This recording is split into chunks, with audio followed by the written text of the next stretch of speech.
بسم اللہ الرحمن الرحیم۔ عزیز طلبہ و طالبات، ڈاکٹر محمد عطاء اللہ آپ کے سامنے حاضر ہے اور آپ کو میں خوش آمدید کہتا ہوں لاہور لیڈز یونیورسٹی میں ایم فل اردو کے اس پہلے سمیسٹر میں۔ آپ کو بہت مبارک ہو کہ آپ نے علم کے ایک نئے راستے پر اپنا سفر شروع کیا ہے، اور آپ نے بہت اچھا کیا کہ آپ نے اپنی پیشہ ورانہ مصروفیات کے ساتھ ساتھ اور اپنی ذاتی زندگی کی تمام تر مصروفیات کے ساتھ ساتھ مزید علم حاصل کرنے کا ارادہ کیا۔ انشاءاللہ تعالی لاہور لیڈز یونیورسٹی میں آپ کو کسی چیز کی کمی محسوس نہیں ہوگی، اور آپ لوگوں کو جو تعلیم دی جائے گی اور جس طرح سے آپ کی اس ڈگری کی تکمیل ہوگی، اس میں ہم انشاءاللہ تعالی تمام عالمی معیارات کو سامنے رکھتے ہوئے آپ کے لیے ایسے نصابات اور ایسے لیکچرز پرووائڈ کریں گے، آپ کے لیے مہیا کریں گے کہ جو آپ کو نہ صرف یہ کہ ایم فل کی ڈگری آپ حاصل کریں، بلکہ آگے مستقبل کے لیے بھی آپ میں ادبی ذوق بھی پیدا ہو، اور اس کے ساتھ ساتھ آپ کو تحقیق کے بنیادی اصولوں کا پتہ چلے اور آپ ایک اچھے اسکالر کے طور پر سامنے آئیں انشاءاللہ۔ بات یہ ہے کہ وہ جو کسی شاعر نے کہا تھا نا کہ فاصلے ایسے بھی ہوں گے، یہ کبھی سوچا نہ تھا۔ یہ جو اس وقت آپ سے میں مخاطب ہو رہا ہوں، اصولاً تو یہ ہونا یہ تھا کہ ہم ایک اورینٹیشن کا ایک سیشن رکھتے، آپ سب لوگ تشریف لاتے اور وہاں پر ایک اچھے انداز میں، خوبصورت انداز میں ہمارے اس سارے تمام پروفیسر حضرات موجود ہوتے اور اس کا آغاز ہوتا اس سلسلے کا۔ لیکن چلیں، یہ بھی غنیمت ہے کہ آپ سے مخاطب ہونے کا موقع مل رہا ہے، اور عین ممکن ہے کہ آگے مستقبل کا نقشہ کیا ہو۔ یہ ساری جو اس وقت یہ وبا کی پوری دنیا میں صورتحال ہے، یہ کیا رخ اختیار کرے، اور یہ نیا زمانہ، یہ عالمگیریت کا دور اور یہ جو انفارمیشن ایج ہے، اس میں ہماری زندگیاں کس انداز میں ہوں، اس کا ابھی تعین نہیں ہوا۔ اور جب تک انشاءاللہ تعالی ہم اسی ذریعے سے آپس میں مخاطب ہوتے ہیں، اللہ تعالیٰ کرے گا تو بہت جلد یہ سلسلہ ختم ہوگا، اور انشاءاللہ تعالی دوبارہ یونیورسٹی میں ہم ایک کلاس کی صورت میں آپ کے سامنے پیش ہوں گے۔ بات یہ ہے کہ جب آپ ایم فل میں آتے ہیں تو آپ بہت سی امیدیں، بہت سی آرزوئیں لے کر آتے ہیں، اور آپ کو بہت سی توقعات ہوتی ہیں۔ بالکل اسی طرح جب طالب علم ہمارے پاس آتا ہے تو ہمیں بھی اس سے بہت سی توقعات ہوتی ہیں، اور ظاہر بات ہے کہ ہم جب ایک نئی جگہ جاتے ہیں تو اس کی جو روایات ہیں، وہاں جس طرح سے ہم نے ڈیل کرنا ہے لوگوں کے ساتھ، جس طرح سے چلنا ہے، ہم اس سے اتنا واقف نہیں ہوتے۔ رفتہ رفتہ مینٹورنگ ہوتی ہے، رفتہ رفتہ لوگ ہمیں بتاتے ہیں کہ یہاں ہم نے کیسے چلنا ہے، اور رفتہ رفتہ ہم اس کے ادب و آداب سے واقف ہوتے چلے جاتے ہیں۔ جب تک آپ عملی طور پر یونیورسٹی نہیں جاتے، میری یہ خواہش ہے کہ آپ لوگ صرف جو آپ کو لیکچرز دیے جا رہے ہیں اور جو میٹیریل پرووائڈ کیا جا رہا ہے، کوشش کریں کہ اسے پڑھیں اور بنیادی باتیں سیکھتے چلے جائیں، اور اس کے بعد جب آپ لوگ وہاں پہنچیں تو انشاءاللہ تعالی وہاں پہ آپ لوگوں کے لیے زیادہ مواد بہتر انداز میں مہیا کیا جائے گا، اور آپ اس سے زیادہ استفادہ کر سکیں گے۔ آپ لوگ جس پس منظر سے آتے ہیں، جہاں آپ جن اداروں میں پڑھاتے ہیں یا جن سے پڑھے ہوئے ہوتے ہیں، وہاں سے آپ نے بہت کچھ سیکھا ہوا ہے، اور ہم توقع کرتے ہیں کہ ایم فل کے طالب علم سے کہ وہ کچھ بنیادی باتوں سے واقف ہوگا، اور انشاءاللہ تعالی جب آپ جو آگے چلیں گے تو آپ بھی خود کو دریافت کریں گے، اور آپ بھی اپنی صلاحیتوں سے واقف ہوں گے، اور آپ کو بھی احساس ہوگا کہ آپ کے اندر قدرت نے کیا کچھ رکھا ہوا تھا۔ یہی مقصد ہوتا ہے علم حاصل کرنے کا، اور یہی ہماری بھی کوشش ہوتی ہے کہ آپ کو یہ بتا سکیں کہ آپ کے اندر کون ہے اور آپ کے اندر چھپا ہوا انسان کیسا ہے۔ اپنی صلاحیتوں سے واقفیت بہت ضروری ہے۔ برصورت اس وقت میں آپ کو تھوڑا سا یہ بتا دوں کہ آپ کے پہلے سمیسٹر میں جو 3 کورسز ہیں، اس میں سے اصول تحقیق و تدوین کا کورس میں اور ڈاکٹر عبدالکریم خالد صاحب، پروفیسر ڈاکٹر عبدالکریم خالد صاحب جو بہت بڑا نام ہے ادبی دنیا کا، ہم دونوں مل کے یہ نصاب آپ کو پڑھائیں گے۔ اس میں سے تحقیق کا حصہ جو ہے وہ میں پڑھاؤں گا، اور تدوین کے بارے میں ڈاکٹر عبدالکریم خالد کے لیکچرز آپ کو ملا کریں گے۔ فی الحال جو آپ تک لیکچر پہنچانے کی صورت کی ہے وہ یہ ہے کہ یونیورسٹی نے ایک چینل بنایا ہے یوٹیوب کے ساتھ، جس پر ہم اپلوڈ کریں گے چینل، اور اس کے ساتھ کچھ تھوڑا بہت مواد جتنا ہو سکا وہ میں پی ڈی ایف کی صورت میں آپ کے سامنے اسی پہ آپ کو واٹس ایپ کے ذریعے آپ کو پہنچا دوں گا۔ آپ وہ پوائنٹس واٹس ایپ سے لیں اور ان کو ہو سکے تو پرنٹ کر لیں، نہیں تو ان کو اوپن کر لیں اپنے لیپ ٹاپ پہ یا اپنے موبائل پہ، اور ساتھ میں لیکچر سنیں اور ساتھ میں وہ پوائنٹس اپنے سامنے رکھیں۔ اور اس کے ساتھ ساتھ ایک ویب سائٹ ایزی کلاس کے نام سے موجود ہے، جہاں پہ آپ لوگ یقیناً پہنچ گئے ہوں گے اور آپ کو وسیم صاحب نے گائیڈ کر دیا ہوگا۔ یہ کورس وہاں پہ بھی موجود ہوگا اور وہاں پہ بھی یہ لیکچرز اپلوڈ کر دیے جائیں گے، اور آپ کی اٹینڈنس بھی وسیم صاحب وہیں سے لیں گے۔ تو وہاں بھی وزٹ کرتے رہنا ہے آپ نے، لیکن وہاں پہ چونکہ مشکل پیش آ رہی تھی طالب علموں کو ایزی کلاس سے ڈاؤن لوڈ کرنے میں اور لیکچر سننے میں، تو ان کو براہ راست ان کا لنک جو ہے وہ آپ کے واٹس ایپ پہ شیئر کیا جائے گا، اور اس لنک کو آپ اوپن کریں گے تو آپ سیدھے چینل پہ پہنچ جائیں گے، جہاں سے آپ یہ لیکچر سن سکیں گے۔ میرے پاس آپ کا جو اصول تحقیق کا حصہ ہے، میں اس کا آغاز کر رہا ہوں براہ راست، کیونکہ انشاءاللہ تعالی جب ملیں گے تو اس وقت اور بہت ساری تمیدی باتیں کریں گے، تعارف ہوگا، بالمشافہ ملاقات ہوگی۔ فی الحال جو ہے وہ آپ جس کو ہم انگریزی میں کہتے ہیں نا کہ let's get to the business, تو تھوڑا سا ہم اپنے کام کی طرف آ جاتے ہیں اور اپنا کام جو ہے اس پر توجہ دیتے ہیں، کیونکہ بہرحال آپ کا بنیادی مقصد یہی ہے کہ آپ نے پڑھنا ہے اور ہونا ہے تجھ کو میر سے استاد کی طرف۔ سودا کا شعر تھا نا کہ سودا تو اس زمین میں غزل در غزل ہی لکھ، ہونا ہے تجھ کو میر سے استاد کی طرف، کہ آپ نے جس طرف جانا ہے نا، جن چیزوں کے سامنے آنا ہے وہ آگے کافی چیلنجنگ ہے۔ آپ لوگوں نے جو امتحانات دینے ہیں یا جس طرح سے آپ نے تحقیق کرنی ہے یا جس طرح آگے بڑھنا ہے، تو اس کے لیے تیاری کرنی ہے۔ چنانچہ میں یہ چاہتا ہوں کہ آپ براہ راست اپنے مقصد کی طرف آ جائیں۔ انشاءاللہ تعالی جب یونیورسٹی کھلے گی وہاں پہ ہم اکٹھے ہوں گے، آپ لوگوں کو استقبالیہ دیا جائے گا، وہاں بہت کچھ ہوگا، سب کچھ تعارف اس کے ساتھ ساتھ چلتا رہے گا۔ تو جو نصاب کا حصہ میرے پاس ہے اس کی میں آپ کو تھوڑی سی تفصیل عرض کر دوں کہ نصاب کے اس حصے میں آپ کو اس سیمیسٹر کے دوران میں کیا کیا پڑھاؤں گا۔ اس میں ہو سکتا ہے کچھ اضافہ اور کچھ کمی بعد ازاں ہوتی رہے، لیکن اس میں اصول تحقیق کے بارے میں اور اردو میں کی گئی تحقیق کے بارے میں بنیادی باتیں اس میرے نصاب کا حصہ ہوں گی، جس میں آپ کے سامنے تھوڑا سا میں یہ ڈاکومنٹ آپ کو شیئر بھی کر دیا ہے، جو آپ کو آپ کے واٹس ایپ گروپ میں مل جائے گا۔ اس میں نصاب ہے یہ آپ کا، اور جس میں نمبر 1 تحقیق کا مفہوم، تعریف اور محققین کی تحقیق کے بارے میں مختلف آراء اور ان کا تجزیہ، یہ ہمارا پہلا ٹاپک ہوگا جس کو ہم آج انشاءاللہ تعالی ڈسکس کریں گے۔ پھر اس کے بعد تحقیق کے مقاصد کیا ہوتے ہیں، تحقیق کی اقسام کیا ہیں، جدید سائنسی تحقیق کیا چیز ہے، محقق کے اوصاف کیا ہوتے ہیں، تحقیق کے مختلف مراحل کیا ہیں، اور اردو ادب کے حوالے سے تحقیق کی روایت کیا ہے، اور اردو زبان میں اصول تحقیق کا ارتقائی جائزہ ہم کیسے لیں گے۔ یہ 8 موضوعات ہیں جن کو ہم انشاءاللہ تعالی 8 لیکچرز کی صورت میں آپ کے سامنے پیش کریں گے۔ یہ جو آخری 2 موضوعات ہیں جس میں اردو ادب کے حوالے سے تحقیق کی روایت اور اردو زبان میں اصول تحقیق کا ارتقائی جائزہ، اس حوالے سے تھوڑا سا یہ ذہن میں رکھیے گا کہ تحقیق اور اصول تحقیق 2 مختلف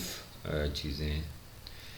تحقیق کی روایت میں جو کام کیا گیا ہے اردو میں اب تک،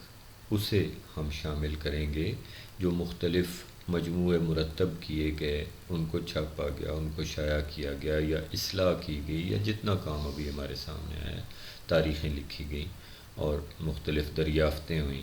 تو یہ جتنا کام ہمارے سامنے آیا یہ ہمارے پیش نظر ہوگا۔ تو روایت میں، تحقیق کی روایت میں، لیکن جب ہم اصول تحقیق کا ارتقائی جائزہ لیں گے تو وہ ایک مختلف موضوع ہے جو خاص طور پر آپ کے لیے بہت اہم ہے کہ تحقیق کی کیسے جاتی ہے، تحقیق کس طرح سے ہم نے کرنی ہے۔ اصول تحقیق کا مقصد یہ ہے، اور اردو زبان میں اصول تحقیق رفتہ رفتہ ارتقا پذیر ہوا ہے، آہستہ آہستہ آگے بڑھتا چلا ہے، اور موجودہ دور میں جو اصول تحقیق کے حوالے سے تصانیف ہمیں ملتی ہیں وہ اب بین الاقوامی سطح پر جو تحقیق کی جا رہی ہے اس کے ساتھ لگا کھاتی ہیں، اور وہ تمام اصول جو بین الاقوامی سطح پر تسلیم کیے جاتے ہیں انہیں اب اردو میں بھی لانے کی کوشش کی جا رہی ہے، اور اردو میں ان پر عمل کرنے کی کوشش ہوتی ہے۔ تو انشاءاللہ تعالی ہم اسے بھی پڑھیں گے ساتھ ساتھ۔ اس سلسلے میں آپ کے پاس کون سی کتابیں ہونی چاہیے؟ میں کوشش کروں گا کہ کچھ بنیادی کتابیں آپ کو، خاص طور پر تحقیق کا فن جو کتاب ڈاکٹر گیان چند کی لکھی ہوئی کتاب ہے، وہ آپ کو لائبریری میں، جہاں آپ لوگ ایزی کلاس میں جائیں گے تو وہاں لائبریری ایک پورشن ہے جہاں پہ کلاس لائبریری لکھا ہوا ہے، اس کو کلک کریں گے تو میں اس پہ اپلوڈ کر دوں گا اس کا PDF ورژن، اور وہ آپ کو وہاں سے مل جائے گی۔ ویسے بھی آپ اس کو نیٹ پہ بڑے آرام سے تلاش کر سکتے ہیں، اس کی کئی صورتیں نیٹ پہ موجود ہیں۔ تو وہ بنیادی کتاب ہے آپ کے لیے، اس کو اپنے سامنے رکھیں۔ ابجد تحقیق ڈاکٹر ہارون قادر کی کتاب بہت اہم کتاب ہے، یہ بھی آپ کے پاس ہونی چاہیے۔ اس کے علاوہ ایک کتاب جو اردو میں اصول تحقیق جلد اول اور جلد سوم یہ جو ڈاکٹر ایم سلطانہ بخش نے مرتب کی ہے، یہ مقتدرہ قومی زبان کی کتاب ہے، انہوں نے یہ چھاپی ہوئی ہے۔ یہ کتاب بھی اس سلسلے میں اہم ہے کیونکہ اس میں بہت اچھے مقالات جمع کر دیے گئے ہیں۔ تو کتابیں اس کے علاوہ آپ جہاں سے آپ کو اصول تحقیق کے حوالے سے کتابیں ملیں گی، میں زیادہ اس کی تفصیل میں کتابیات کی اس لیے نہیں جا رہا کہ جب ہم اصول تحقیق کا ارتقاء پڑھیں گے اردو میں تو بنیادی طور پر ہم پوری جتنی کتابیں اب تک جس جگہ جو اہم کتابیں لکھی گئیں ان کا پورا تفصیلی اس میں ذکر آئے گا، اور وہاں آپ کو ایک بہت بڑا اس کا ذخیرہ انشاءاللہ تعالی کتابیات کا مل جائے گا۔ تو تب تک آپ یہ 2-4 کتابیں جو ہیں اہم کتابیں ان کو سامنے رکھیں، اور اس میں بلکہ ایک اور کتاب آپ اضافہ کر لیں، جدید رسمیات تحقیق کی۔ آپ کو جو میں ڈاکومنٹ دے رہا ہوں نا، اس میں مختلف حوالے دیے ہوئے ہیں، تو اس میں ان کتابوں کا ذکر موجود ہے، اس کے آخر میں جو حوالے دیے گئے ہیں، تو وہاں سے آپ ان کو دیکھ لیجیے گا۔ ہمارا جو پہلا موضوع ہے جو ہم آج کے اس لیکچر میں ڈسکس کریں گے، اصول تحقیق و تدوین میں تحقیق کیا ہے۔ ہم سب سے پہلا سوال خود سے یہ کرتے ہیں کہ تحقیق کیا ہے۔ تحقیق کے بارے میں آپ مختلف جو اقوال پڑھیں گے اس میں اس کا مادہ حق ہے، اور اس کا ہے قاف کاف، یعنی جس کا معنی یہ ہے کہ کھرے اور کھوٹے کی پہچان کرنا۔ تو وہاں سے تحقیق جو ہے یہ اگر ہم عربی گرامر کی اصطلاحوں میں دیکھیں تو یہ باب تفعیل سے مصدر ہے تحقیق، جس کا مطلب باب تفعیل میں عربی میں جو بھی الفاظ آتے ہیں ان میں تکلف پایا جاتا ہے۔ جیسے تعلیم ہے نا، تو تعلیم میں علم حاصل کرنا یا علم دینا، یہ 2 چیزیں شامل ہوتی ہیں۔ اسی طرح جب ہم تحقیق کو کریں گے، تحقیق کا تجزیہ کریں گے لفظ کا، تو حقیقت جاننے کی کوشش کرنا اور دوسروں کو اس حقیقت سے آگاہ کرنا، یہ یاد رکھیے گا۔ آپ مختلف تعریفیں ابھی میں ان کو ڈسکس کروں گا آپ کے سامنے، اور ان کا ہم تجزیہ کریں گے، لیکن اس حوالے سے آپ کو بہت کم مواد ملے گا کہ ایک حصے تک ہم محدود رکھتے ہیں خود کو، حقیقت جاننے کی کوشش کرنا، یعنی حقیقت جاننا اپنے لیے۔ لیکن دوسرا حصہ جو یہ باب تفعیل سے چونکہ مصدر ہے تحقیق، تو اس کا دوسرا حصہ یہ ہے کہ ہم دوسروں کو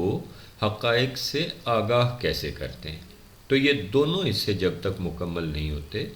تب تک تحقیق مکمل نہیں ہوتی۔ اب دوسروں کو جب ہم حقیقت سے آگاہ کرنے کی کوشش کرتے ہیں یا خود حقیقت تک پہنچنے کی کوشش کرتے ہیں تو کیا یہ کافی ہوگا کہ ہم یہ کہہ دیں کہ چونکہ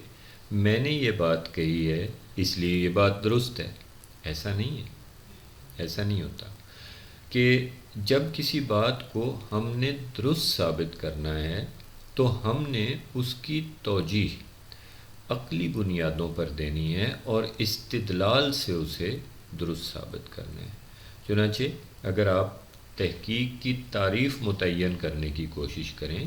تو سب سے پہلے آپ یہ جان لیں کہ تحقیق سے مراد کسی حقیقت تک رسائی یا کسی حقیقت کا بیان توجیہ اور استدلال کی بنیاد پر ہے۔ ایسا نہیں ہے کہ توجیہ اور استدلال کو ایک طرف رکھ دیں اور ہم محض اپنے خیالات بیان کر دیں، اپنا نقطہ نظر بیان کر دیں اور اس کو ہم کہیں کہ ہم نے یہ حقیقت بیان کی ہے۔ چنانچہ تحقیق میں حقیقت تک رسائی اور پھر اس کو بیان کرنا فلسفیانہ بنیادوں پر، جس کی بنیاد توجیہ اور استدلال اور منطق ہو۔ اچھا، اب جب ہم توجیہ کی بات کرتے ہیں یا ہم استدلال کی بات کرتے ہیں یا ہم منطق کی بات کرتے ہیں تو منطق میں جب تک کسی بات کا ثبوت مہیا نہیں کیا جاتا تب تک ہم اس بات کو درست نہیں مانتے۔ یہ لفظ ثبوت آپ نے بارہا سنا ہوگا، لیکن اگر ہم پوچھیں کہ ثبوت کیا ہوتا ہے، کون سی ایسی چیز ہے جس کو ہم ثبوت کہیں گے، تو شاید بہت کم لوگ یہ سمجھ پائیں کہ ثبوت کیا ہوتا ہے۔ یاد رکھیے 3 چیزیں ثبوت کی ذیل میں آئیں گی۔ نمبر 1، کوئی دستاویز یا جس کو ہم کہتے ہیں دستاویزی ثبوت، ایسی کوئی دستاویز کہ جو دیکھی جا سکے، جو ریکارڈ کا حصہ ہو، جہاں پر مختلف چیزیں یا مختلف جو حقائق ہیں ان کو محفوظ کر دیا گیا ہو۔ دستاویزی ثبوت اس کو کہا جاتا ہے۔ ثبوت کی دوسری قسم کو ہم کہتے ہیں شہادت، یعنی کسی کی گواہی یا کسی کا یہ کہنا کہ یہ بات درست ہے، اس کو ہم کہیں گے شہادت۔ جیسے قانون میں قانون شہادت بنایا گیا ہے کہ شہادت کس طرح سے دینی ہے۔ اور تیسری چیز جو ثبوت کی ذیل میں آتی ہے اس کو ہم کہتے ہیں منطقی طور پر کسی چیز کا ثابت ہونا یا منطقی استدلال۔ جیسے اگر اے بی کے برابر ہے اور بی سی کے برابر ہے تو اس کا مطلب ہے اے جو ہے وہ سی کے برابر ہے، ٹھیک ہے؟ تو اس کو ہم منطقی استدلال کہتے ہیں۔ تو یہ 3 چیزیں جو ہیں ان کو ثبوت کی ذیل میں لایا جاتا ہے۔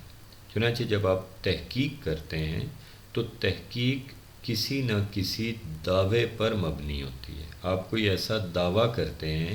کہ اس تحقیق میں میرا یہ دعویٰ ہے، اور پھر اس دعوے کی دلیل کے طور پر کچھ ثبوت پیش کرتے ہیں۔ تو تحقیق کیا ہوئی کہ ہم جب کسی حقیقت تک رسائی چاہتے ہیں تو دستاویزی ثبوت یا شہادت یا منطق کی بنیاد پر اس کو درست سمجھتے ہیں، اور جب ہم اس حقیقت کو دوسروں تک پہنچاتے ہیں تو ہم انہی ثبوتوں کی بنیاد پر دوسروں تک پہنچاتے ہیں تاکہ ان تک درست علم پہنچ سکے۔ تحقیق میں 2 اس کے پہلو ہیں۔ ایک تحقیق وہ ہے جو رضاکارانہ طور پر کی جاتی ہے کہ آپ معاشرے کے لیے کوئی موضوع پکڑتے ہیں اور اس کو سمجھتے ہیں کہ اس موضوع کو درست انداز میں معاشرے کے سامنے پیش ہونا چاہیے اور پھر اس پر تحقیق شروع کر دیتے ہیں۔ اور دوسرا سندی تحقیق جس کو ہم کہتے ہیں، یعنی آپ کو جب کسی یونیورسٹی میں یا کسی ادارے سے آپ منسلک ہیں اور آپ کوئی سند حاصل کرنا چاہتے ہیں تو اس سند کے لیے آپ تحقیق کرتے ہیں، اس کے حصول کے لیے۔ سندی تحقیق میں خاص طور پر یاد رکھیے گا کہ تحقیقی رپورٹ بہت اہم ہے۔ یعنی پہلے ہم کسی چیز کو جانتے ہیں اور پھر اس کو ایک رپورٹ کی صورت میں پیش کرتے ہیں۔ یہ رپورٹ کیا ہے؟ یہ وہ مقالہ ہے جو آپ کسی تحقیق کے موضوع پر تحریر کرتے ہیں۔ اسے ہم رپورٹ کہتے ہیں کہ آپ نے جو حقائق دریافت کیے دوسروں کے استفادے کے لیے آپ نے انہیں رپورٹ کیا، اور جب آپ رپورٹ کرتے ہیں تو اس کو مصدقہ اور محفوظ رکھنے کے لیے ہر بات کا حوالہ دیتے ہیں کہ یہ جو بات میں نے کہی ہے یہ فلاں جگہ اس کا حوالہ موجود ہے، یا اس کی فلاں شہادت موجود ہے، یا یہ وہ منطقی ثبوت ہے جو اس میرے دعوے کی بنیاد بنا ہے۔ رپورٹ کو ہم مقالہ کہیں گے۔ تو دستاویزی یہ جو سندی تحقیق ہے، سندی تحقیق میں دونوں حصے، حقائق سے آگہی، حقائق کی بازیافت، ان کو سمجھنا اور پھر ان کو رپورٹ کرنا، یہ دونوں حصے شامل ہیں۔ تو جو ہم تحقیق کی تعریف متعین کرتے ہیں ایک، وہ اگر آپ اس پر غور کریں تو وہ کیا بنے گی کہ تحقیق حقائق کی بازیافت یا دریافت کا نام ہے، جس میں ہم خود بھی حقائق جاننے کی کوشش کرتے ہیں اور دوسروں تک حقائق پہنچانے کی کوشش بھی کرتے ہیں، اور اس کوشش میں ہم ثبوت کو مد نظر رکھتے ہیں کہ ہمارا کوئی دعویٰ کسی ثبوت کے بغیر آگے نہ جائے، اور ہم اپنی ہر بات کا استدلال منطقی طور پر کرتے ہیں۔ تو اسے ہم کہیں گے یہ تحقیق ہے، جس میں ہم خود بھی علم حاصل کرتے ہیں اور دوسروں تک علم پہنچاتے بھی ہیں۔ کچھ تھوڑا سا میں چاہوں گا کہ ہم یہ دیکھیں، آپ کے پاس جو ڈاکومنٹ میں نے دیا ہے اسے اپنے سامنے اگر آپ رکھیں تو ہم یہ دیکھیں کہ جو مختلف علماء نے، مختلف محققین نے تحقیق کے بارے میں جو کچھ کہا ہے وہ کیا ہے، اور ہم اس کا تھوڑا سا جائزہ لیں۔ تو سب سے پہلے آپ کے اس ڈاکومنٹ میں آپ کو ڈاکٹر سید عبداللہ کی ایک کوٹیشن، ان کا ایک کال نظر آئے گا، جو ان کی مضمون انہوں نے جو لکھا ہوا ہے تحقیق و تنقید کے نام سے، اور یہ مضمون جو ہے یہ شامل ہے اردو میں ادبی تحقیق جو مرتبہ ڈاکٹر ایم سلطانہ بخش ہے، جس میں صفحہ نمبر 29 پر یہ آخر میں اس کے حوالہ آپ کو مل جائے گا۔ ڈاکٹر سید عبداللہ کہتے ہیں کہ تحقیق کے لغوی معنی کسی شے کی حقیقت کا اثبات ہے، یعنی کوئی شے جو ہے اس کی حقیقت کی تائید کرنا، اس کو کہنا کہ ہاں یہ درست ہے۔ اصطلاحاً یہ ایک ایسے طرز مطالعہ کا نام ہے جس میں موجود مواد کے صحیح یا غلط کو بعض مسلمات کی روشنی میں پرکھا جاتا ہے۔ تاریخی تحقیق میں کسی امر واقعہ کے وقوع کے امکان و انکار کی چھان بین مد نظر ہوتی ہے، ٹھیک ہے، یعنی کوئی شے ایسی ہے کہ جس کی حقیقت ہمیں معلوم نہیں، اور ہم مثبت طور پر اس حقیقت کو دنیا کے سامنے لا رہے ہیں، اور اگر بطور اصطلاح دیکھا جائے تو تحقیق ایک مطالعہ ہے، ایک طرز مطالعہ ہے، اور اس طرز مطالعہ میں ہمارے سامنے جو مواد رکھا گیا ہے اس کے صحیح یا غلط کو ہم کچھ مسلمات کی روشنی میں پرکھتے ہیں۔ مسلمات کیا ہیں؟ ایسی تمام باتیں جو تسلیم شدہ ہوں، ایسے حقائق جو پہلے سے تسلیم شدہ ہیں، ان حقائق کی روشنی میں ایسے حقائق کو، ایسی باتوں کو دیکھا جاتا ہے، ایسے مواد کو جس کو ابھی تسلیم نہیں کیا گیا، اور جس مواد کو ہم نے ابھی تسلیم نہیں کیا اس کو ہم مسلمہ صورت تحقیق کے ذریعے دیتے ہیں۔ اور تاریخی تحقیق میں وہ کہتے ہیں کسی امر واقعہ کے وقوع کے امکان و انکار کی چھان بین مد نظر ہوتی ہے، کہ کوئی واقعہ ایسے ہوا یا نہیں جس طرح بیان کیا گیا تاریخ میں، کہ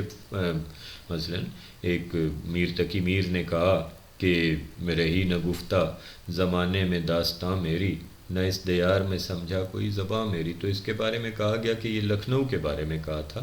لیکن بعد ازاں محققین نے یہ ثابت کیا تحقیق کر کے کہ نہیں ایسے واقعہ یہ نہیں ہوا تھا، بلکہ یہ شعر اس زمانے کا ہے جب میر تقی میر دہلی میں ہوا کرتے تھے۔ تو ایسے بہت سے واقعات ہیں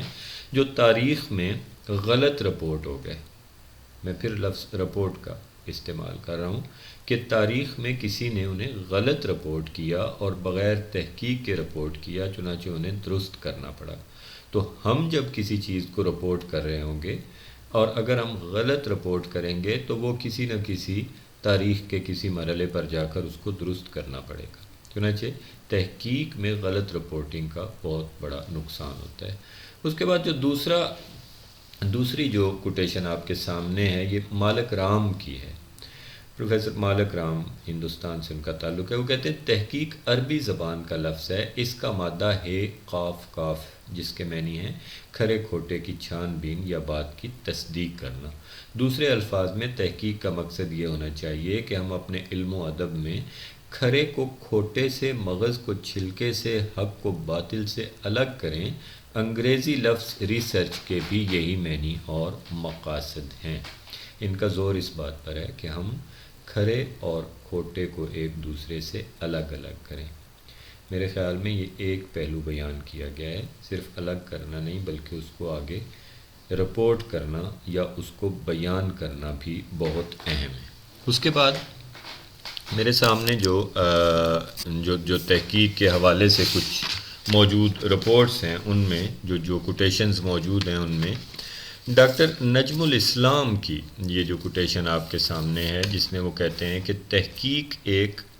انداز فکر کے اثر سے پروان چڑھتی ہے جو ہمیں چیز کی حقیقت و حکمت جاننے کی طرف مائل کرتا ہے اور بیانات یا امور کی اصلیت کا کھوج لگانے پر آمادہ کرتا ہے۔ یعنی تحقیق میں طرز فکر کی بات کر رہے ہیں کہ ایک طرز فکر ہے جو ہمیں چیزوں کی حقیقت و حکمت جاننے کی طرف مائل کرتا ہے۔ طرز فکر تو ہے، اس میں کوئی شک نہیں ہے کہ ہمارا جو تھنکنگ سٹائل ہے یا جو ہمارا فکر کا یا سوچنے کا انداز ہے وہ تحقیق کی بنیاد ہے، لیکن یہ بھی صرف ایک پہلو ہے جو بیان کیا گیا ہے۔ صرف طرز فکر سے تحقیق نہیں ہوتی بلکہ تحقیق ایک ہنر ہے جس کو سیکھنا پڑتا ہے۔ تحقیق ایک ایسا عمل ہے جس میں ہمیں کچھ اصولوں کو یقینی بنانا پڑتا ہے اور ان کا اطلاق کرنا پڑتا ہے۔ جدید دور میں جو سائنٹیفک تحقیق ہوتی ہے اور جو عالمی سطح پر تسلیم کی جاتی ہے، اس تحقیق میں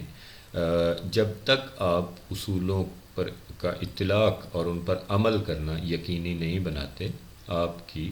تحقیقی رپورٹ کی وقت جو ہے وہ مال نظر رہتی ہے۔ تو اس کے بعد میں ایک اور آپ کے سامنے قاضی عبد الودود کا قول پیش کر رہا ہوں کہ تحقیق کسی امر کو اس کی اصلی شکل میں دیکھنے کی کوشش کا نام ہے۔ اصلی شکل میں، ہاں، یہ بڑی جامع قسم کی بات کہی ہے جس کی تشریح جو ہے وہ مزید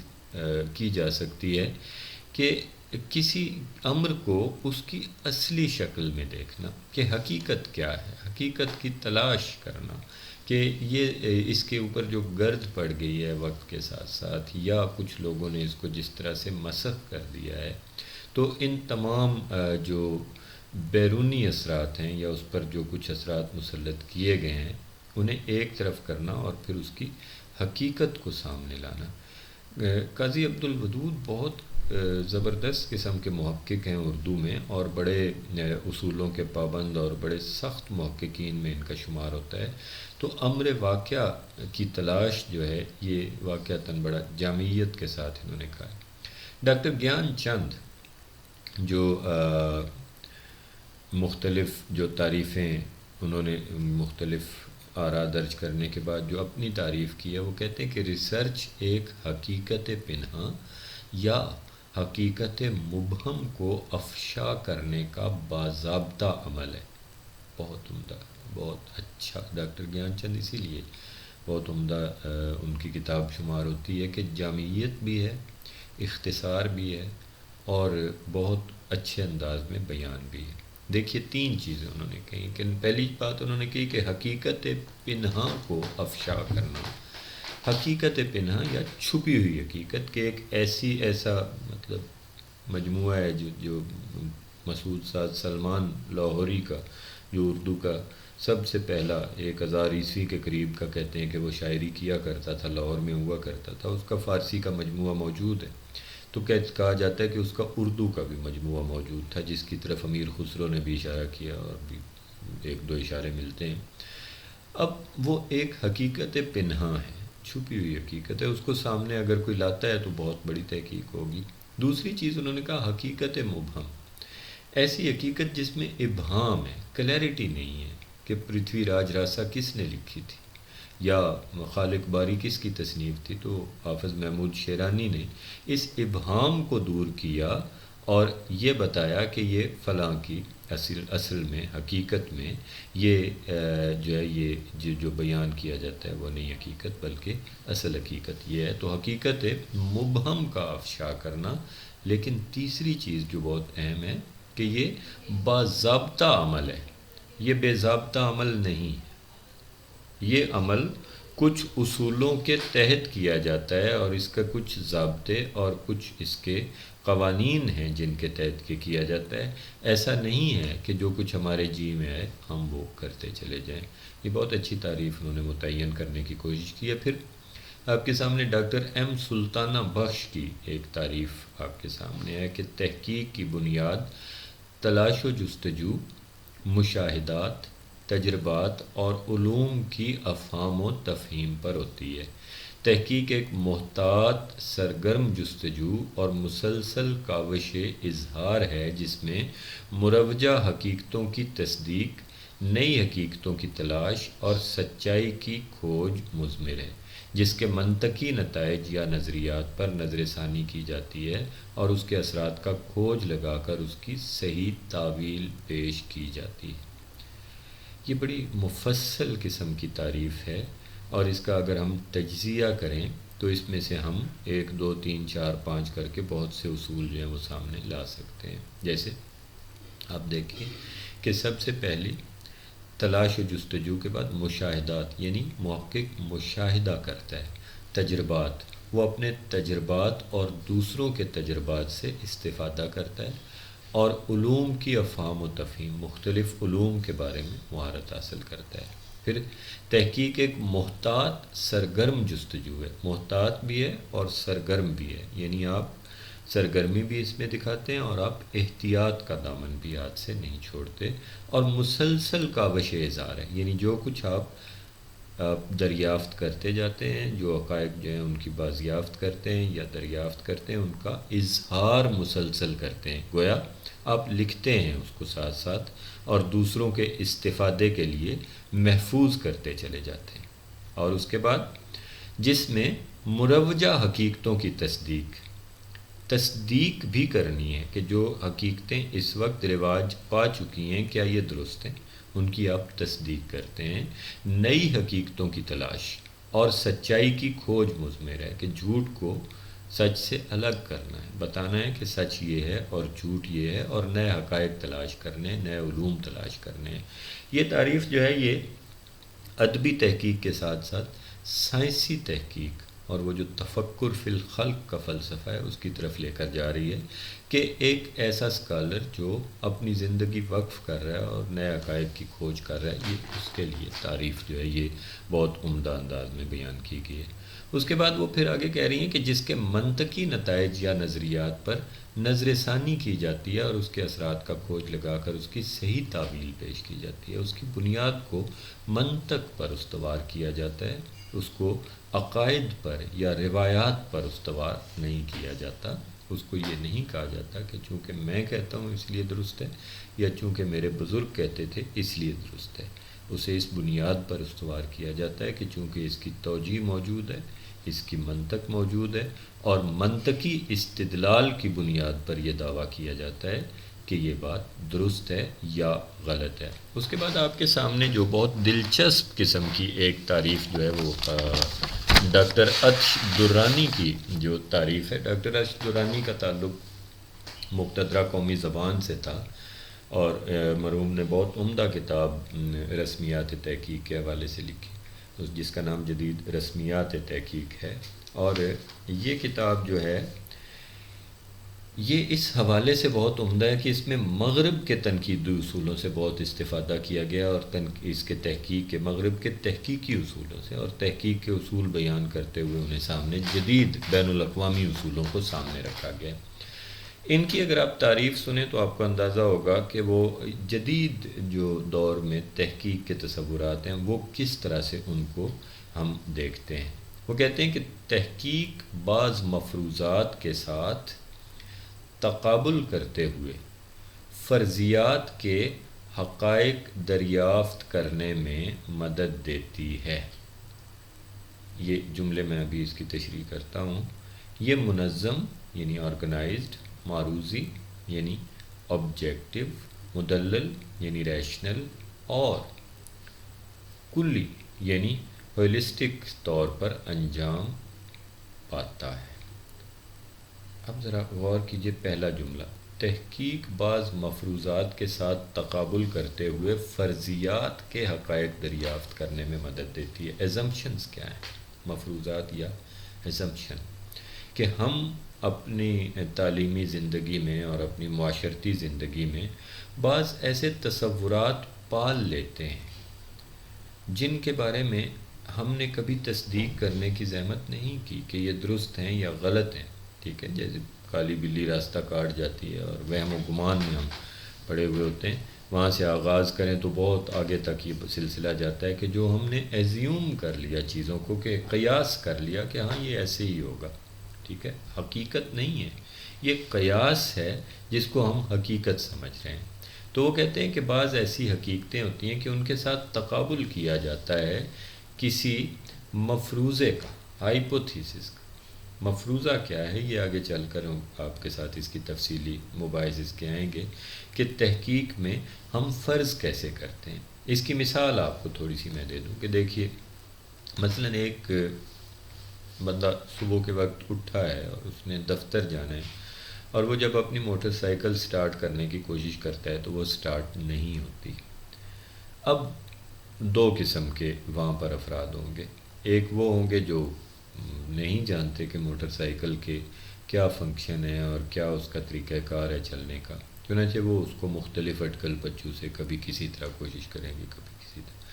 لیکن اگر ایک جاننے والا بندہ ہے اور وہ باضابطہ طریقے سے چلے گا تو اب یہ ایک مسئلہ پیدا ہو گیا کہ یہ موٹر سائیکل کیوں نہیں سٹارٹ ہوئی۔ ایک سادہ مثال،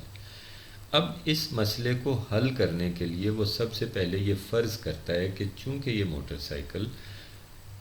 ایندھن سے چلتی ہے، پٹرول سے چلتی ہے، تو ممکن ہے کہ اس کے انجن میں پٹرول نہ پہنچ رہا ہو۔ چنانچہ وہ سب سے پہلے دیکھتا ہے کہ کیا اس میں پٹرول موجود ہے۔ تو اس کا پہلا مفروضہ جو ہے کہ اس میں پٹرول موجود نہیں ہوگا، اس لیے نہیں چل رہی، اس کی تصدیق ہوتی ہے کہ دونوں صورتوں میں کہ یہ مفروضہ غلط تھا، اس میں پٹرول تو موجود ہے۔ پھر وہ ایک اور مفروضہ قائم کرتا ہے کہ ہو سکتا ہے کہ یہ اس کا پٹرول جو ہے یہ اس کے انجن تک نہ پہنچ۔ چنانچہ وہ چیک کرتا ہے کہ اس کے انجن تک پٹرول کی ترسیل جاری ہے یا نہیں، تو وہ دیکھتا ہے کہ یہ مفروضہ بھی غلط تھا، یہ بھی ٹھیک ہے کہ اس کے انجن تک اس کا پٹرول پہنچ رہا ہے۔ اب وہ تیسرا مفروضہ یہ قائم کرتا ہے کہ چونکہ اس میں ایک وہ الیکٹرک سپارک آتا ہے جس کی وجہ سے وہ شعلہ پیدا ہوتا ہے جو اس کے انجن کو چلانے کا باعث بنتا ہے، تو ہو سکتا ہے کہ وہ شعلہ پیدا نہ ہو رہا ہو۔ چنانچہ وہ اس کا پلگ دیکھتا ہے، اس کو صاف کرتا ہے، دوبارہ لگاتا ہے کہ ہو سکتا ہے کہ یہ پلگ کی وجہ سے ہو، اور اس تمام مفروضات کی تصدیق کرتے کرتے وہ ایک ایسے مقام پر پہنچتا ہے کہ جہاں اس کا ایک مفروضہ درست ثابت ہوتا ہے کہ یہ وجہ تھی، اور اس طرح وہ اپنی اس تحقیق کے عمل کے نتیجے میں اس مسئلے کا حل نکال لیتا ہے۔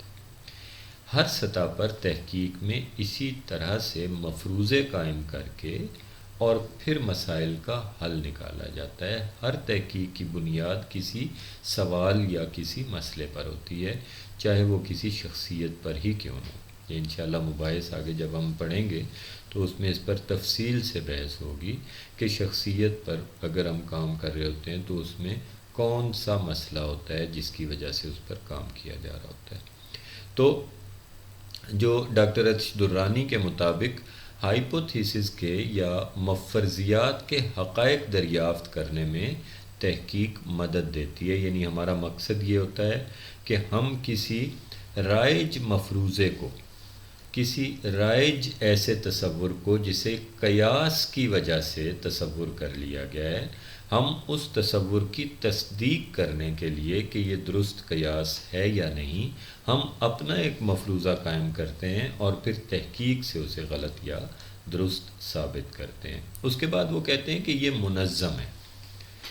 آرگنائزڈ ایک نظام ہے، یہ ایسے نہیں ہے، ہیفیزڈ نہیں ہے، یہ نظام ایسا نہیں ہے تحقیق کا کہ جس میں ایک افراتفری کے عالم میں کام کیا جا رہا ہو، کبھی کوئی چیز لے آئے کبھی کوئی چیز لے آئے، ایسا نہیں ہے، بلکہ اس کی بنیاد جس کو ہم کہتے ہیں نامیاتی وحدت پر ہوتی ہے۔ یہ نامیاتی وحدت کیا ہے؟ Organic unity. نامیاتی وحدت یہ ہے کہ جب کسی مضمون یا کسی نظریے یا کسی کہانی یا کسی جگہ پہ واقعات آپس میں اس طرح جڑ جاتے ہیں کہ ہر واقعہ گزشتہ واقعات کا منطقی نتیجہ ہوتا ہے۔ اسی طرح جب آپ تحقیق کرتے ہیں تو آپ کی تحقیق جوں جوں آگے بڑھتی ہے تو وہ سیڑھیوں کی طرح بڑھتی ہے کہ ایک سیڑھی تعمیر ہوتی ہے اور اس پر کھڑے ہو کر اگلی سیڑھی تعمیر ہوتی ہے، چنانچہ درمیان میں سے اگر ایک دو سیڑھیاں نکال دی جائیں تو وہ سلسلہ ٹوٹ جاتا ہے۔ نامیاتی وحدت در حقیقت کڑیوں کو جوڑنے کا نام ہے کہ اس میں سے کوئی کڑی کم نہ ہو۔ تو آپ کی تحقیق جب منظم ہوتی ہے تو یہ ایک نامیاتی وحدت میں پروئی جاتی ہے۔ چنانچہ ایک مقالہ پہلے آغاز سے لے کر اختتام تک ایک زنجیر کی طرح آپس میں مربوط ہوتا ہے، اور اس کے جتنے اس میں دعوے یا دلائل یا خیالات ہیں وہ ایک دوسرے کے ساتھ وابستہ ہوتے ہیں۔ اسے ہم کہتے ہیں کہ یہ آرگنائزڈ یا منظم طریقے سے کی گئی تحقیق ہے۔ اس کے بعد یہ معروضی ہے، آبجیکٹیو ہے، یعنی آپ نے یہ طے نہیں کر لیا کہ جو میں نے کہا درست ہے، یہ طے نہیں ہوتا۔ آپ ہمیشہ کہتے ہیں کہ امکانی طور پر یہ درست ہوگا، اس لیے کہ معروضی سے مراد یہ ہے کہ وہ چیز جو زیر غور ہو، جو ابھی فائنلائز نہ کی گئی ہو، جس کی حتمی رائے جس کے بارے میں ابھی قائم نہ کی گئی ہو، تو تحقیق ہمیشہ معروضی ہوتی ہے، اور اس کے بدلنے کی یا غلط ثابت ہونے کی یا مستقبل میں اس پر مزید تحقیق کی گنجائش ہمیشہ موجود رہتی ہے۔ پھر اس کے بعد یہ مدلل یا ریشنل ہوتی ہے۔ ریشنلزم کیا ہے؟ یہ دو اصطلاحات ہیں جو آگے چل کر ہم تحقیق کے لیے اس کی اقسام میں استعمال کریں گے۔ ایک کو ہم کہتے ہیں امپیریسزم اور ایک کو کہتے ہیں ریشنلزم۔ امپیریسزم یہ ہے کہ تجربے یا مشاہدے یا اعداد و شمار کی بنیاد پر کسی چیز کو ثابت کرنا، اور ریشنلزم یہ ہے کہ دلائل کی بنیاد پر کسی چیز کو ثابت کرنا۔ تو ریشنلزم میں جو ہماری امپیریکل ریسرچ ہوتی ہے یا جو ہم تجربہ کرتے ہیں یا مشاہدات کرتے ہیں، اس کو بنیاد بنا کر دلیل دی جاتی ہے، ٹھیک ہے۔ تو تحقیق کو ریشنل ہونا چاہیے، اس کو دلائل پر مبنی ہونا چاہیے، اسے ایسا نہیں ہونا چاہیے کہ آپ نے محض دوسروں کا لکھا ہوا مواد اٹھا کر اکٹھا کر دیا اور اس پر خود کچھ بھی نہ لکھا۔ تو آپ جو کچھ بھی پیش کرتے ہیں اسے آپ کی کسی دلیل کی، کسی دعوے کی تائید یا تردید میں بطور دلیل آنا چاہیے۔ اور چوتھی چیز ہولسٹک، جو انہوں نے کہا کہ ہول یعنی پوری کی پوری، یہ کلی طور پر یہ انجام پاتا ہے کہ آپ جو مسئلہ پکڑتے ہیں ایسا نہیں ہوتا کہ اس کا ایک پہلو آپ نے بیان کر دیا اور دوسرا پہلو تشنہ رہنے دیا، پھر اس مسئلے کو مکمل طور پر اس میں دیکھا جاتا ہے۔ تو یہ کچھ جو بڑے لوگ ہیں ان کی جو تحریر کی ہوئی تعریفیں میں نے آپ کے سامنے پیش کی ہیں اور ان کا تجزیہ کرنے کی کوشش کی ہے، لیکن مجموعی طور پر جو میں نے آغاز میں آپ سے کہا تھا کہ تحقیق کا عمل جو ہے یہ چونکہ باب تفعیل سے مصدر ہے تحقیق، تو دونوں طرح سے اس کو دیکھیں گے، علم کی تحصیل کرنا اور پھر دوسروں تک علم پہنچانا، یعنی سچائی دریافت کرنا اور پھر وہ سچائی دوسروں تک پہنچانا۔ چنانچہ تحقیق دو حصوں میں تقسیم ہو جاتی ہے۔ اس کا ایک حصہ وہ ہے، پہلا حصہ جب آپ خود حقیقت کی دریافت کرتے ہیں، اور دوسرا حصہ وہ ہے جب آپ وہ حقیقت دوسروں تک پہنچاتے ہیں۔ جب آپ خود حقیقت کی دریافت کرتے ہیں تو ممکنہ طور پر جو اصول بیان کیے گئے ہیں یا جو طریقے بیان کیے گئے ہیں، ہو سکتا ہے کہ آپ ان کی بجائے کچھ اپنے وضع کیے ہوئے طریقے، کچھ اپنے طور طریقوں سے اس کو تلاش کر لیں۔ حقیقت تک رسائی مقصود ہے، اور آپ جس طریقے سے بھی حقیقت تک پہنچتے ہیں اس میں اگر گزشتہ محققین کے بتائے ہوئے طریقوں کی مدد سے آپ پہنچتے ہیں تب بہت اچھا ہے، لیکن اگر آپ اپنے طریقے بھی وضع کرتے ہیں تو اس میں کوئی حرج نہیں ہے، اس لیے کہ آپ اپنے لیے حقائق کی دریافت کر رہے ہیں، ٹھیک ہے۔ لیکن مثلاً آپ کسی دوست سے کوئی چیز پوچھ لیتے ہیں یا کسی پروفیسر کے پاس بیٹھ کر جان لیتے ہیں، یا مطلب بہت ساری اس کی مثالیں دی جا سکتی ہیں۔ انٹرویو ایک طریقہ ہوتا ہے، ایک سروے طریقہ ہوتا ہے، لیکن آپ اس کے علاوہ اپنے بے شمار طریقے اخذ کر سکتے ہیں کسی حقیقت تک پہنچنے کے لیے۔ لیکن جو دوسرا حصہ ہے تحقیق کا، جس میں آپ اس حقیقت کو، ان دریافتوں کو دوسروں تک پہنچاتے ہیں، یعنی رپورٹ کرتے ہیں یا تھیسز لکھتے ہیں، یہ طریقہ کچھ خاص اصولوں کا پابند ہے۔ اس حصے میں، اس تھیسز کے لکھنے میں اور اس کو رپورٹ کرنے میں آپ کو مخصوص اصولوں کی پابندی کرنی ہوتی ہے، اور اس کے لیے آپ کو کس طرح سے آپ اس کا تعارف کرائیں گے اپنے موضوع کا، کون سا طریقہ تحقیق آپ اختیار کریں گے، اس میں آپ کس طرح سے اقتباسات پیش کریں گے، پھر ان کے حوالے کس طرح سے دیں گے، پھر کوئی اقتباس کس طرح آپ ان اٹینڈڈ نہیں چھوڑیں گے، اس پر تبصرہ کریں گے۔ یہ تمام چیزیں رپورٹ کی تیاری میں آ جاتی ہیں، جس کے لیے بہت طریقے آپ اختیار کرتے ہیں۔ ہماری یونیورسٹی میں جب آپ رپورٹ تیار کرتے ہیں تو اس کے لیے ہم APA فارمیٹ استعمال کرتے ہیں، جو بین الاقوامی سطح پر بہت معروف طریقہ کار ہے مقالہ لکھنے کے لیے۔ اس کی تفصیلات انشاءاللہ جو آپ آگے بڑھیں گے تو تحقیق میں آپ کے سامنے پیش کی جائیں گی۔ تو آج میں نے آپ کے سامنے تحقیق کی تعریف کی کوشش کی ہے کہ تحقیق ہے کیا، اور اس کے ساتھ ساتھ اس کا مفہوم کیا ہے، اور بعض محققین کی، تمام کی تو آراء دی نہیں جا سکتی، بہت کچھ ہے، تو بعض محققین کی آراء آپ کے سامنے پیش کی ہیں، اور کوشش یہ کی ہے کہ ان آراء کا تجزیہ کرتے ہوئے آپ کو ایک اس کا یہ تصور دیا جائے کہ کس طرح ہم دوسروں کی رائے کو من و عن تسلیم نہیں کرتے، بلکہ اپنی عقل کے مطابق، اپنے متعین کیے ہوئے نظریات کے مطابق اس کا جائزہ لیتے ہیں۔ یہ آپ کے لیے پہلا سبق ہے بطور محقق کہ جب آپ کوئی رائے پڑھیں گے تو آپ نے اسے من و عن تسلیم نہیں کرنا۔ تحقیق ہمیشہ معروضی ہوتی ہے، چاہے کتنے ہی بڑے آدمی کی ہوئی تحقیق ہو، وہ ہمیشہ معروضی ہوگی، اس کو ہم حتمی قرار نہیں دے سکتے۔ اس پر سوال اٹھائیں، اس پر شک کریں، اور زیادہ اچھے طریقے سے، زیادہ سائنسی بنیادوں پر آپ خود تحقیق کریں اور اس کے درست یا غلط ہونے کا فیصلہ کریں۔ تو آج کا لیکچر ختم کرتے ہیں، انشاءاللہ تعالی دوسرے لیکچر کے ساتھ آپ کی خدمت میں حاضر ہوں گا پھر، اور ایک ہفتے میں آپ کو میرا ایک لیکچر ملا کرے گا، اور اس کو پڑھیں اور اس کو اپنے پاس محفوظ کریں ایک نوٹ کی صورت میں۔ میری یہ ریکمنڈیشن ہے آپ کو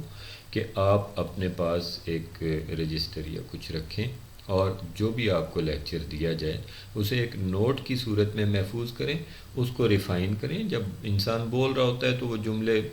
بعض اوقات مربوط نہیں ہوتے اتنے، تو اس کو ایک مربوط صورت میں لکھیں، اور لکھنے کے بعد اس کی تصدیق کریں مختلف حوالوں کی کہ جو اس میں دیے گئے ہیں کہ یہ اس جگہ موجود ہیں یا نہیں۔ کتابیں ڈاؤن لوڈ کرنے کی کوشش کریں۔ آپ لوگوں کو انشاءاللہ تعالی میں کچھ سائٹس بھی شیئر کر دوں گا جہاں سے آپ کتابیں ڈاؤن لوڈ کر سکتے ہیں۔ ویسے تو آپ لوگ خود ماشاءاللہ نیٹ پہ بہت کچھ ڈھونڈتے رہتے ہیں، تو آپ کو انشاءاللہ تعالی یہ ساری چیزیں مل جائیں گی۔ وما علینا الا البلاغ۔ ابھی خدا حافظ، اور انشاءاللہ اگلے لیکچر میں آپ کی خدمت میں حاضر ہوں۔